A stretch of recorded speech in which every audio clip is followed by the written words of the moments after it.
ফেব্রুয়ারির মাঝামাঝি জুলাই বিদ্রোহের সময় নৃশংসতার বিষয়ে জাতিসংঘের ফ্যাক্ট ফাইন্ডিং রিপোর্ট প্রকাশের আভাস দিয়েছে জাতিসংঘের মানবাধিকার বিষয়ক হাই কমিশনার ভলকার তুর্ক।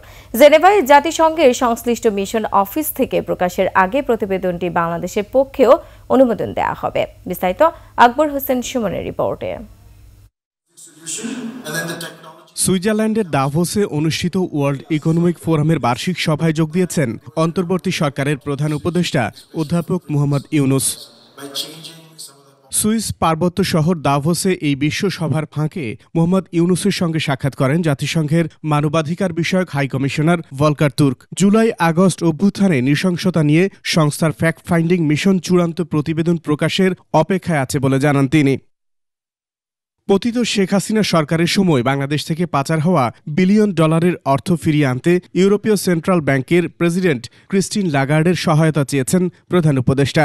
দাভোসে দ্বিপক্ষীয় বৈঠকে এটিকে ডাকাতি বলে উল্লেখ করেন অধ্যাপক ইউনুস। লাগার্ড অন্তর্বর্তী সরকারের পাচার হওয়া অর্থ পুনরুদ্ধার উদ্যোগে সমর্থন জানান। ওয়ালটন এসিতে ইনস্টলেশন একদম ফ্রি। ওয়ার্ল্ড ইকোনমিক ফোরামের সম্মেলনের ফাঁকে অনুষ্ঠিত এই বৈঠকে একে অপরের সঙ্গে পারস্পরিক শুভেচ্ছা ও কুশলাদি বিনিময় করেন মোহাম্মদ ইউনুস ও জাতিসংঘের মহাসচিব Antonio Guterres. Akbar Hossain Suman, 21 television.